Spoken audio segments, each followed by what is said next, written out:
Good afternoon, ladies and gentlemen, and welcome to Afternoons with the Ambassador. Glad to have you all here this afternoon, and I've got with me Adega Outlaw and Mountains of Elysium, and today we're going to be continuing our Babylon 5 Season 1 review, and today we're talking about Deathwalker. So, gentlemen, glad you could be here today. How y'all doing? Doing great, and thanks for the invite. You're welcome. Doing wonderful, and it's nice to have Elysium this side of the microphone. Yes, indeed. And everything. This is something we've been talking about for about a week or so. And Mountains, glad to have you on, and congratulations. We just popped your Afternoons with Ambassador cherry. So, thank you. Ouch. So, I think you're the doctor, Peggy. You can say is that bad or not? Yes, it was very bad. That's one of the dinner jokes I was telling you about. And to the chat, Brian Hill, Masters of None, and Fiona Wolf, welcome. Glad you tuned in today. Hope you both are doing well. But yeah, this was, we're about halfway through season 1, roughly. And this was a really good, honestly, this was a good episode. This has got a lot of good parts in it and everything in this. The whole episode, this is, I think, one of the strongest episodes of season 1, everything. So, and also to the chat speaker for the dead, welcome, a friend, good to see you. So, gentlemen, I open the floor to y'all. Where do you want to begin with this episode? Let's let the newbie do the honors of being first. Yeah. Okay, I suppose one of the things when I was reading up on it, that the people who hit her, the wind swords who hit Jadur, were the people who tried to frame Sinclair in the gathering, which I thought it was the case, but I just confirmed that when I was reading up on the Lurker's Guide, which I thought was an interesting tieback. Yeah, that is, yeah. Because the wind swords, I think, were part of the warrior caste, if I remember correctly, within Membarian societies. So, but go ahead. And The Lurker's Guide is still up? Wow, I didn't know that.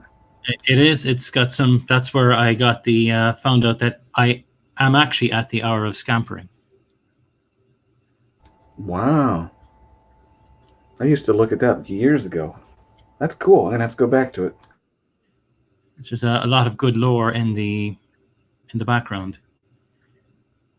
But this episode doesn't just, I think, give good information on the Dilgar, but also good backgrounds on all the races. The Membari, that you learn they're just not one homogenous race, that they have descent within them. Oh, yeah. The duplicity of other races who claim to be one, and they're trying to hide their crimes. It's such a good episode. Yeah, something that I found interesting about this, and Fiona Wolf actually brings it up and everything for me. Let me get to her comment.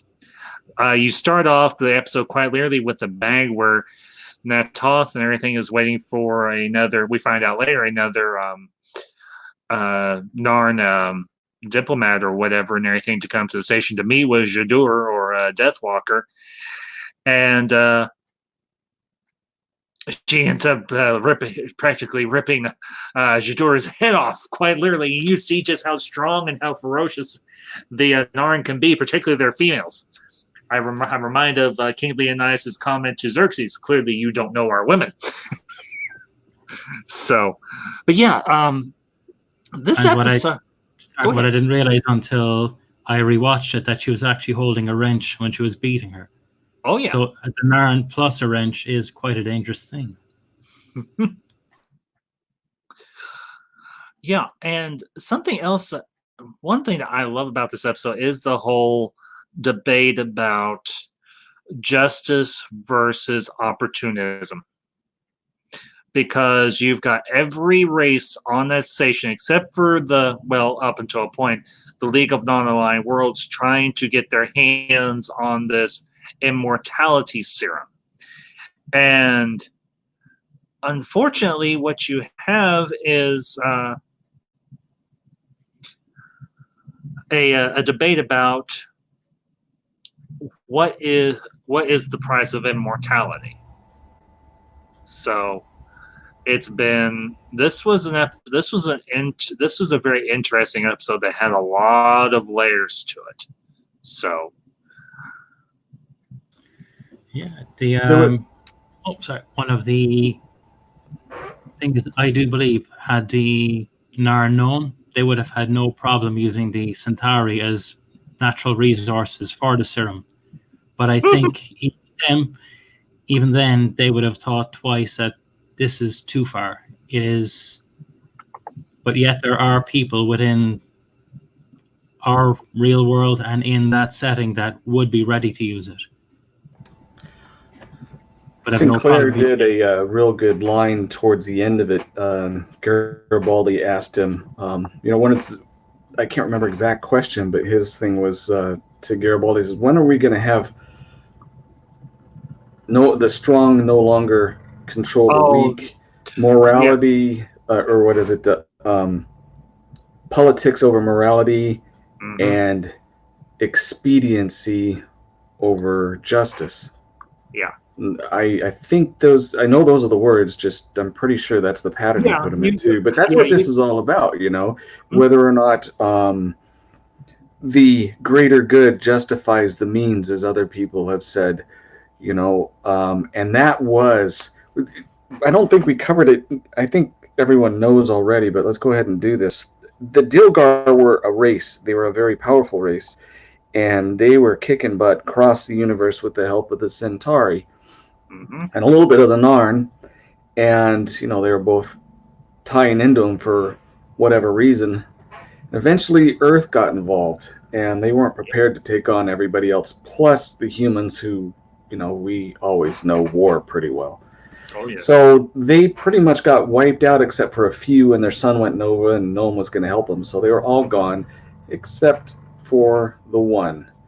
And she was called War Master, which is also the name of the episode. No, Deathwalker. Or Deathwalker, I'm sorry. I think I was on a roll there for a second, then I blew it. No, you were doing good. You're good, my friend. So, yeah, honestly, and I'll say this: the woman who plays Jador, Sarah Douglas, you want to reach through the screen and quite literally strangle Jador. I mean, can you talk about a person that you hate to hate? I mean, this person has absolutely no redeeming qualities whatsoever, and quite frankly, I'm just going to say it. Maybe the Dilgar deserve to die or get their butts handed to them. She was a very good villain, but she plays a real good villain. She was in Superman 2. She was one of the Kryptonians. The 3 Kryptonians. That's the same actress. I did not know that. Yep. Know that. She's a monster when she wants to be, and she, the way she turned her mouth down and showed her teeth when she was talking, it was just. Except one interesting thing, I don't know if you guys noticed it, when half of the scenes, her contact lens on her left eye was tilted a little bit, and I don't know if they did that on purpose or not. It gave it a more sinister look. Instead of them being symmetrical, it was turned outward a little bit, just kind of like you got a real nasty cat there. Well, yeah, and I got the impression that the Dilgar, the design for the Dilgar, well, in particular Jadur, had kind of a feline aesthetic and everything to design for the makeup, because she had the eyes were very much like the slanted, for heaven's sakes, irises like a cat would have, like a cat's eye. So I'm wondering if that was maybe deliberate. I'd say her race did look like predators. Oh, not a predator, but a predator. Oh yeah, I know. Mountains. I get what you're saying totally. Well, and this whole idea of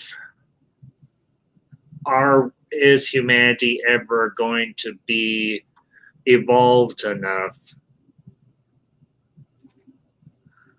to handle a serum for immortality? And honestly, I think even now in the year 2020, Kosh's words are just as prophetic then as they are now. You are not ready for immortality. I think it will be a long time before any of us, our species, is ready for something like that, if ever. Oh, speaker for the... Yeah. Well, and Speaker actually, I did not realize this. Thank you, Speaker. She was also the queen in Conan the Destroyer. So, So this woman, Sarah Douglas, has had a long history of playing the villain, and she's good at it. So, Speaker, She'd make a terrifying mother. Whew. You think? Although she might, well, in real life, she might be a very loving and caring mother, as a matter of fact. So that's true. Most actors and actresses love playing the villain, and it's because it's opposite their personality for a lot of them. So, but the other interesting part of this episode is the whole. Well, let's just talk about Kosh's storyline, because it's one of the few times we actually get a Kosh storyline in an episode. So, and his little conversation with Mr. Abbott. And his, well, let's just say it. He was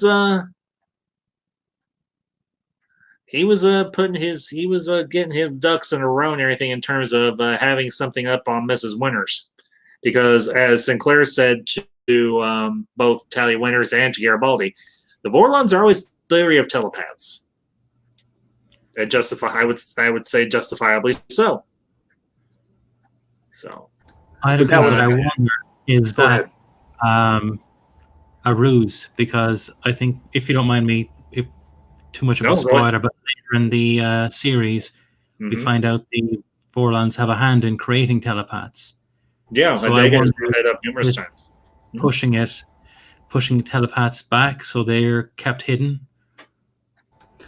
I think it would be very similar to like what we had just before the Cold War. We in America developed the nuclear weapon, the ultimate in countermeasure, and we tried to keep it a secret. And the thing you would deathly not want is to have your enemies to have the same thing and end up with détente or a Cold War, or mutual destruction.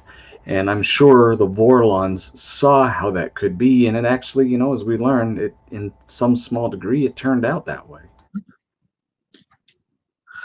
Yeah, because very much so. And to the chat, Mir, good afternoon, sir. Thank you for tuning in. Hope you're doing well. Hope you're coming along nicely on your starship building and everything. So, but yeah, the thing that I will say this: the one interesting thing about that anti-agapic, or the immortality serum, was the fact that it had to have living DNA for it to work. And I'll say this for Jadur: she was almost more insidious than Darth Sidious to that degree. And she's like, "That's my monument, Commander. The fact that you will destroy yourselves to have this immortality serum." So, gentlemen, your thoughts on that? The billions will fall upon the other billions. Yeah, and I don't want to get dark. A lot of you people probably already know there is something very, very similar to that going on right now. And I don't need to dig into it. It's widespread and it's very nasty. But the proof in the pudding for this show and what Straczynski was trying to get across about, we have evils in our society, and apparently they have them in his Babylon 5 universe, that if it isn't overcome, we're definitely not worthy to move on to the next step. There are just too many pitfalls, too many troubles. It'd become the immortal battle between right and wrong, instead of overcoming the weaknesses and the wrongs to further and explore and to gain and create. It would be that constant battle without end. Yep, totally. So I think you see in was it Deconstruction of Falling Stars that humans don't learn. We really weren't ready when you show. I think it's 500 years in the future. Somewhere along in there, yeah. And we see humans have gone back to being the same thing, fighting within themselves and being just as bad as what we see in later series, or almost as bad as Shadur herself. Yeah, unfortunately. Well, and the other thing that I found intriguing about this episode is all the political interplay between the Narn, the Centauri, the Minbari to an extent, being Delenn wasn't there, Lanier was there in her stead, and what have you, and the fact that you've got everybody scheming to get this stinking little vial of serum and everything that'll make you live forever. And I'm thinking, is selling your soul really worth you living forever? And that brings up another interesting topic. Is it worth selling your soul, whether you believe in a soul, whether literally or metaphysically, to gain the ability to live forever? And I think there were so many people on that station, in particular the Narn and so on, and even the Earth Force government with that one Senator Hidoshi. And I'm going to just say it, the smile that guy gave at the end of the conference call with Sinclair was just downright creepy. He's like, this is all on need-to-know basis, and you don't need to know. And I'm like, he's the commander of the bloody station, you bureaucrat. Yes, he does need to know. He needs to have all the information he possibly can get his hands on to make an informed decision, you bureaucratic butthead. So, anyway, well, guys, your thoughts? They weren't just fighting over immortality, though, because part of it, when she got beat up, she healed super fast. She didn't get sick. Besides just getting, without aging. And a lot of those races, and this goes back to, it ties into Elysium's point a minute ago, they're looking at it as a way, because you guys know I have a handicapped son. You guys know I'm got a long-term cancer that I'm not going to beat, But the thing is these people are looking at, we have sick people in our society. We have the weak. We have all these different things. And this, we can lift them up and bring them. Now, getting back to Elysium's point to tie it in, there are the two different perspectives, and part of the reason why we aren't worthy of having it. You have the part of society that absolutely would do it for the right reason. They would use it to help the sick and the injured to develop society better and to make life beautiful. And the mindset of those people, this is the key part, is that you share it with the unfortunate and with everyone else to uplift everybody. Now you go to the opposite side, where the people who aren't worthy, and the whole reason why everything isn't worthy, because the good people, and try and include everyone. The other ones are the ones who don't care about everyone. The diametric opposite. A whole society or an individual stepping on society and using it for whatever gain that they can do for themselves instead of a whole group. But like I said, the other groups were looking at it as a way to, for the most part, because see the non-aligned worlds, most of the ambassadors, I won't say all of them, but most of them, they care about their home world, but they also care about everybody else. That's why they align together. They're trying to protect each other. Yep. Well, and yeah, the other thing about this is the League eventually reaches Sinclair and the three of the heads of the League of Non-Aligned Worlds, Calica, who I think, if I remember correctly, Calica was actually played by Robin Curtis, who also has a connection back to Star Trek, but we've talked about that previously. And I think it's the Drazi, and I can't remember the name of the other race that's there at the negotiation or that conference table with Sinclair. And he's like, okay, here's what we're going to do. We're going to broker a deal between Earth Force and the League. Everybody else is cut out. And eventually what will happen is once the committee that works with the Earth Force scientists and so on, and Jadur to get to get this serum working, then y'all can have her. Which I think was honestly a very good deal because everybody basically gets what they want except for the Narth, the Satori, and the probably Minbari, maybe. But, you know, I think that was honestly a very good deal that, like a very good compromise that Sinclair brokered and everything with the League of Non-Aligned Worlds and their representatives. It was him trying to do the moral thing, but also do his duty as a member of as a commander within Earth Force because he was under orders himself and everything. And I think the other ambassadors realized this, and they're like, I mean, Calica says it perfectly. She's like, "It's fair. We can agree to this, and we'll back it." So, your thoughts on that, guys?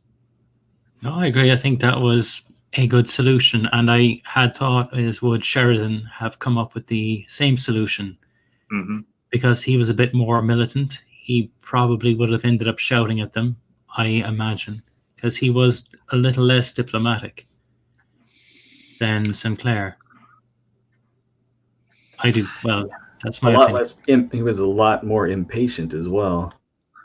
Yeah, I would agree with that. I mean, Sinclair he was a soldier first, and I can respect that, and what have you. Or Sheridan was a soldier first, but eventually over time he did become more diplomatic. But here is the thing. Sinclair had the leeway in a lot of ways to be more diplomatic. If you think about everything that Sinclair had to go through, he had the Earth Civil War, he had the Shadow War, he had the war with the Drakh.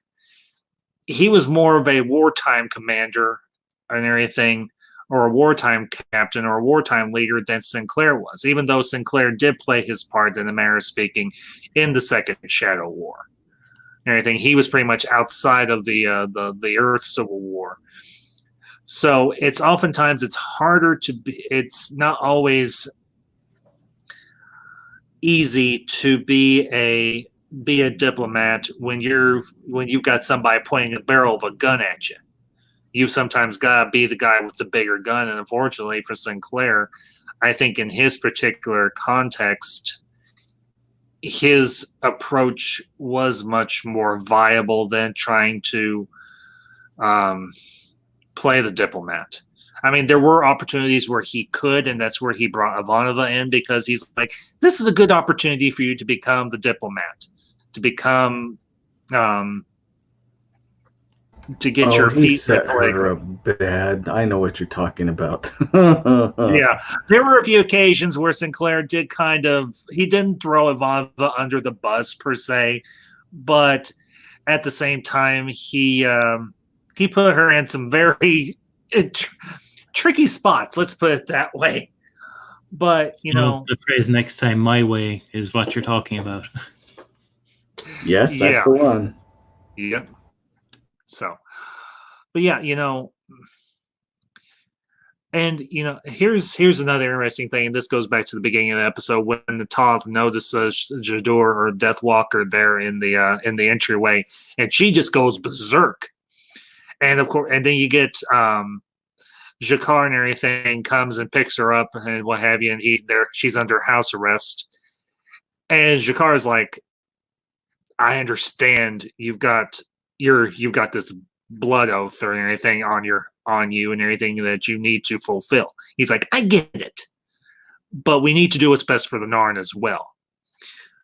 And that's I think that's honestly, I can agree with that whole concept of vengeance and everything, particularly for one's family, even though I myself don't practice such a thing.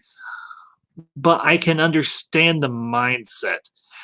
Your family was wronged. Your family was grievously harmed. Your family was killed by this lunatic. And let's just call Deathwalker for who she is. She's a raving lunatic. She's a psychopath and everything who butchered millions, if not billions, of people en masse. So I can understand where Natoth is coming from, and the fact that she's like, my blood is screaming to kill this woman.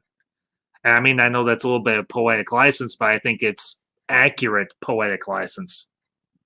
So, gentlemen. No, that would pretty much describe her. The Narn are a very passionate people, and they take their oaths seriously. Yes. And I've heard the phrase, the Narns are my country, right or wrong. No matter what, if a Narn is hurt, Narns come behind. And if one's hurt, especially family, they won't let it go. No, very true. And when the avatar I have was dispatched, they were still looking for revenge. It was just I'm sorry, I was getting a little lost. The Narn are very...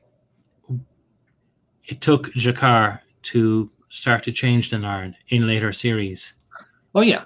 Mm-hmm. Totally. Because at this stage, they were just bent on blood. Yeah, totally. Well, and you have when the assembly meeting just completely falls apart after the Narn, the Centauri, well, Jakar and Centauri, Malari and Veer and everything, who's standing in for Delenn, all pretty much vote no. We won't back the League's claim to have this woman extradited or tried there on Babylon 5 for her crimes. You're just like, you bunch of asses. You complete and total bunch of asses. You're out for yourselves. You don't give a two hoots in hell about the wrong that this woman has done. And you've got, once everybody leaves, and it's just Sinclair and Veer and Lanier there in the council chamber, and he's like, the Windswords did shelter her. And he was like, Lanier was like, yep. He's like, it's a shame.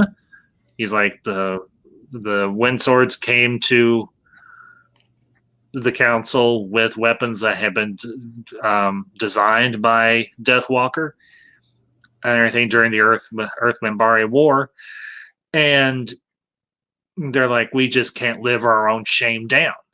So instead of doing the right thing, we do the as Sinclair says at the end of the episode, the expedient thing. But gentlemen, your thoughts on that? I did like about Lanier is he looked like he wanted to have a shower after doing what he had to do, because when he was talking with Sinclair before earlier, he said, yes, I'll talk to Delenn, and it looked like he was all positive to help, which Sinclair went in with the belief the Minbari have our backs. And then he just looked disgusted at that meeting. And it's a good comment on Lanier's character that is how he felt. He said, I don't like my government is making me do this. And it does say a lot of, I suppose, to the series, how much would people be carried along by their governments to take the agapic, and the universe descend into chaos where individuals would be, no, this is wrong. It's an interesting juxtaposition. Yeah, totally. Go ahead, again, Dave. That was all he said, that the secret had been kept so long that the shame runs too deep. They they're afraid to let out the truth of it. And that actually was something I was going to bring up as a dichotomy between the reaction that the Minbari and their reasons for it, and then we see very little of them. But Londo, the two times you see him, it was almost like a joke to him, because either way it went, the Centauri were going to come out ahead. Because if the agapic ended up in the hands of the humans, they knew they would get it and they would benefit from it. Yep. If the Deathwalker was killed, it would help to bury some of their crimes during the war, and the Centauri would benefit from it.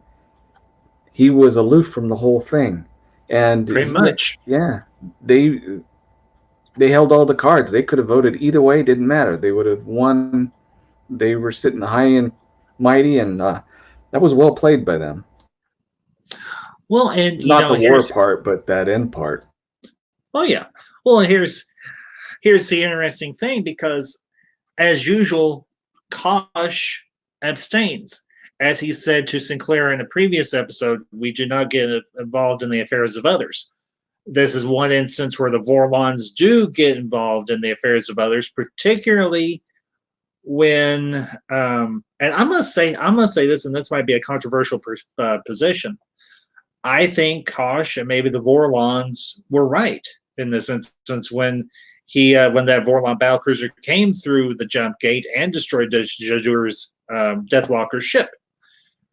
I think the Vorlons in this particular instance, whether it was at Kosh's behest or just him making a independent call and everything, or independent move here, and had her ship destroyed, I think that was a smart move, to be perfectly honest. It could have been, and here's something else too. It could have been the first step to sending these races down the path that the Shadows went, where they use other species for their technology, for their weapons, for their machines. Mm-hmm. And in this case, it would be the first step, to making their lives better by using others, physically destroying their lives so that someone else's life could become better. And that's all what the Shadows are about, is conquering others to improve yourself. Where the Vorlons, they could see that, say, hey, you know what? Not only are you unprepared for this, but you're going to give the Shadows exactly what they want. You will be them, only in infancy. Yeah, because if you think about it, in that split second, Kosh sends Earth and all the other races down an alternate path that will ultimately be of benefit to them rather than it ending up destroying them. And also, I know in the later seasons the Vorlons kind of get their reputation is kind of I don't want to say besmirched, but it's tarnished. I'll put it that way. Their reputation is tarnished very heavily, but I can see their rationale for some of the things that they do, not all the things that they do and everything, because they do try and not interfere. They try to let the younger races make decisions for themselves, but they will step in when absolutely positively have to. And unfortunately, the Shadows don't act as responsibly as the Vorlons do, because obviously we get the Drakh War, we get the fact that the Drakh have access to Shadow technology, and particularly the World Destroyers and so on. And, as I said, I know the Vorlons catch some flack for some of the things they've done, but by and large, most of what they did up until a point was of benefit for the younger races. Yep. I think they do often do the right thing, because the younger races are not ready to have the weapons that the Vorlons could provide them, and they would misuse them. And I think you see later where the League descend upon each other, and when things go to chaos, there's without a doubt they would have used those terrible weapons on each other. Probably. And so the Vorlons were right to stop it. But I wonder, did the Vorlons destroy Jadur because they always did? They would have foreknowledge of this event from Sinclair. And that's a possibility too. And you do see the Vorlons believe in order. So they would have wanted to keep the timeline exactly as it always has been. So there could be no possibility that things could go awry, that they'd want Babylon 4 to happen. And if something happened here, if Jadur had lived, that timeline would have totally changed. And they could not have ensured that Babylon 4 would have made it back. Yeah, I think that is very much a possibility. Totally. And something I want to kind of backtrack to a little bit. Everything is the whole the meetings between Kosh and the little fella and Talia Winters. What do they call it? Vickers. Abbott. Yeah, Vickers. Yeah, Abbott. That was Abbott. honestly, I found that particular part of the episode rather intriguing because you get you get a little bit of a more sinister vibe from Kosh in this particular episode with this storyline, because you don't know all of his intentions, but at the same time, all those visions that Talia is having in her mind are flashbacks to things that have happened previously in her career as a psychic with the Psi Corps. And you get the impression that Kosh was kind of triggering those memories and everything to get a response and a reaction from her. And I honestly think one of the reasons that he does do it is because later on in, I think it's in season 3, early on in season 3, when Lita Alexander returns and she comes back with news that there's a sleeper agent and everything from the Psi Corps there on the station. And to the chat, Max World Entertainment Trey, my friend, good to see you. Hope you're doing well. Guys, your thoughts on that? No, I'd agree. I think I do believe it was actually JMS's plan that this was a backdoor device to bring Talia back. Mm-hmm.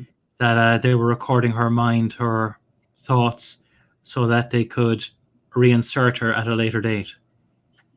And as with the previous, that the Vorlons would have foreknowledge, so they knew what was coming. With Kosh being such a powerful telepath himself, he would know what Talia was, so he would be preparing the future. And so I do believe this was recording to back her up, as I do think Kosh had respect for Talia, even if he was aloof. Well, and the thing about Kosh is he never gives you a straight answer, but he does give you an answer. You just have to be smart. You just have to be wise enough to catch it. When she's like, I don't understand what's going on. He's like, you seek meaning? She's like, yeah, I seek meaning. Listen to the music, not the lyrics. Not the song, but yeah, you're close. Yeah. Listen to the music, not the song. Because here's another thing too. Sure. That's my probable thought that you guys are correct. But you could also look at this. At the same time, they had another human on the Vorlon homeworld, and they were still manipulating humans to make them better telepaths. He could have the whole time been experimenting with these emotions to make them better warriors when the Shadow War started. I mean, it's just a thought. Like I said, I think you guys are right, but there is a probability that could have been worked into the story as well. You never know with the Vorlon. Yeah, and I think you might be right, because even though the Vorlons were the ones that had engineered human telepaths and so on, it could be a possibility that while they were working on Lita Alexander, getting her prepared to be Kosh's attaché or aide or whatever term you want to use for it, they could have needed to have some synaptic mapping or something, or a brain mapping of a current human telepath to kind of have a baseline, because you have to remember both Lita and Talia were both P5s, and they're like, okay, we need to see what is going on, and we need Kosh. We need you to send us some data on another human telepath mind. So that could be a possibility as well. I mean, as Kosh says to Talia after the meetings are over and done with, the reflection, surprise, terror, and terror for the future. Right, and that's exactly what the telepaths used against the Shadows. When the Shadows had their machines going, these telepaths would surprise their central control processes, those computer brains that these humans or whatever aliens that they were using as central processing units for their warships. Yeah, these telepaths would go in there and wreak havoc. Well, if you can pre-design or manipulate an existing telepath to where those things don't affect their abilities, you have that much better of a weapon. Yeah, I would wholeheartedly agree. I mean, this was just another small piece of cautious work there on Babylon 5 in preparation for the second Shadow War. That would be my guess. And obviously probably some insurance for himself just in case Talia tried to ever pull a fast one on him and everything and try and scan his mind or whatever. And like, yeah, I don't entirely trust you, and it could be possible that even Kosh and everything might have sensed the sleeper personality within Lead Alexander, and that was his insurance policy against if the sleeper agent was ever activated. And he's like, yeah, I'm going to have something in my back pocket just in case this thing happens. So that's very much a possibility as well. So I actually wonder how much, because we do know the control. I think they say she comes out at night, and I wonder what. I think we've all been in meetings where we drift off, and I know I can sometimes be a drooling mess at the end of a meeting. Your mind is just drifted off. That Kosh had access to control by switching off her mind almost with with a nonsensical language, where her mind would just be, oh God, that control was more accessible at that point. Just a thought. That's not a bad theory, Mountains. Very good. Yeah, I could definitely see that. So, but and I'm just gonna say this, and I don't go political on my channel like at all. But I hate the politics of Babylon 5, of Earth's future politics, because that one senator, like I said before, he was just so smarmy and so slimy. I wanted to quite literally, besides Deathwalker, I wanted to reach through the screen and slug him and say, give Sinclair the information he needs. I mean, you would think this is 2258 or something. You would think politics of the future would be a little more evolved, but obviously and unfortunately it isn't. So I think you see him in I think it's 3 or 4 episodes by Any Means Necessary, and he's a much more likable character at that point. Yeah, I think he is, because this first time we see Hidoshi, he like I said, he just seems a little bit slimy. So he's like the atypical slimy politician. So, but fellas, anything else with this episode that you want to discuss? Actually, it was just an interesting thing when they talked about the Dilgar War and how humans became so, in a way, arrogant in the lead up to the first contact mistake with the Mambari. Yeah, humans were only had interstellar travel for about 70 years, where the Drazi had interstellar travel from the 1400s, other races from the 1200s. They were basically, humans came on the scene with races that were 800, 900, 1,000 years ahead of them and defeated them. And so that would bring about an arrogance. I just thought it was interesting that less than 50 years, humans went from the bottom of the ladder to a race with one vote at the table, where the other non-aligned worlds, there was 14, I believe, all of them together only equaled the same as the human vote.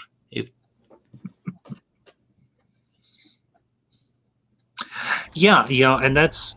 Go ahead, Dega. No, it just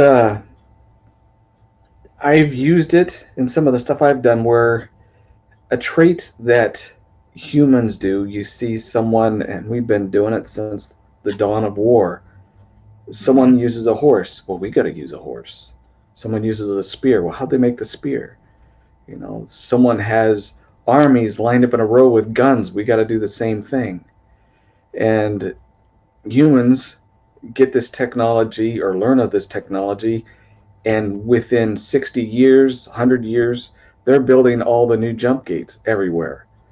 it's indicative of what a part of a trait of human is we're constantly imagining, dreaming, and tinkering, and fiddling with things. Sometimes things we shouldn't. Sometimes things that make things better. And that doesn't necessarily mean that every race does the same thing. They may discover things by accident, or maybe they have one dreamer out of a generation instead of now where we have millions of them. People who do songs, who do inventions, who make health work better, where in other societies, they may be perfectly content just reading their scriptures or their books, listening to other people do things that have gone on hundreds of years past, or carrying on stories word of mouth instead of looking to the stars and trying to with a deep fascination overcome what should not be overcome, or what in all probability in their minds isn't able to be overcome. But when we look at it as humans, it's like, that's a challenge. We're going to climb that mountain. We're going to go to that place, So to me, it makes a whole lot of sense to assume that every race, every species, every person reacts the same, with the same ambition or drive to improve or conquer or overcome. I don't see it. So I thought it fit very well. Yeah. I think, isn't there a quote in a later season where this is why Babylon 5, and I think was it Sheridan said that, destroyed we rebuild, we rebuild, we rebuild. I'm trying to remember the quote. Right. Mountains. Right, I know. and like the Minbari, where Delenn was questioning us. We have cities that are thousands of years old, but the humans, they tear it down, build something new over and over and over. Boom, boom, boom, boom, always doing things instead of sitting on what they've accomplished. I think I was looking at that episode. That was the War Room where Delenn went away for a weekend. This is our cities last for 1,000 years. I leave for a weekend and you redecorate. Yeah. Yeah, it was in between the Shadow War and the Earth Civil War. And Mountains, the quote you're thinking of is actually from In the Beginning, the TV, the prequel and everything to Babylon 5, where Londo's talking with the young children and the once tired woman and everything about the Earth Minbari War. He's like all good things, it took them a little bit to get it right. But once they did, it stayed. Because 3 stations were destroyed for whatever reason. The 4th one, we know, goes backward in time to serve as a base during the first Shadow War. And then, of course, you have Babylon 5. So. Oh, and Fiona Wolf, she brings up a good one, too. Humans build communities. Yep. And she said that's a strength of our society, of our culture. So, all right, fellas. Well, I think we've covered this episode pretty well. Unless there's something else you want to jump into and anything in terms of this episode. No, thank you. I think we pretty much covered it all so far. Well, although these episodes in Babylon 5, they're part of such a big story, you could talk for hours and still only scratch the surface. But we pretty much covered the main talking points, I think. Yeah. So, well, folks, I think we're going to wrap it up here and everything. I want to thank Mountains of Elysium and Adega for being with me this afternoon. You can find links to their channels down in the description of this video. Adega, I know you are continuing your Children of the Directive series and everything, and I have very much been enjoying that. I need to catch up. It's been a little bit since I listened to or watched one of them and everything, but what I've gotten through so far, I have very much enjoyed. So, folks, if you have not done so already, for those of you that catch us on the replay, check out that link for Adega's channel and everything. Go check out his stuff, and if you like what you see, hit that subscribe button. Mountains and everything. Have you got anything coming up for your channel? I'm just doing some research on a series at the moment. What if Palpatine was benevolent? And just looking at the consequences of that, the I'm planning on doing a video with my wife. I think the last time I tried to record with her, we did a great video and I forgot to on the mic was muted, so we had to re-record. Oh no. She was fit to kill me because it was a really good recording. We had fun. Mm-hmm. But our next one is we're looking at the idea of the mouse utopia. If you actually created an ideal society, people would become so decadent that if a crisis really arose, they would have no ability to face it. Well, that's my argument. My wife actually had another, and we'll see how it goes. Okay. Well, excellent. And folks, just an update on the channel. There will be no ambassadorial wing this Saturday night. I'm taking the weekend off. It's me and the Mrs. 5th wedding anniversary, so won't be an ambassadorial wing this Saturday, but we will be back next Monday with another Afternoons with the Ambassador. We'll be discussing Babylon 5, obviously. And then, of course, next weekend, Ambassador Wing will return at normal time, normal day, Saturday at 7:30 Central Time. And we're going to be talking about the Back to the Future trilogy. So be sure and tune in for that. So I want to thank everybody that was in the chat, everybody who stayed through all the way and everything. Fiona Wolf, Brian Hill, Speaker for the Dead, Macworld's World of Entertainment, everybody that was here, Chefzilla, Mir, all of you. I appreciate you tuning in. I hope you enjoyed it. I know we're enjoying this as well. So y'all have a good day. Have a good week. And until next time, this is the Ambassador signing off.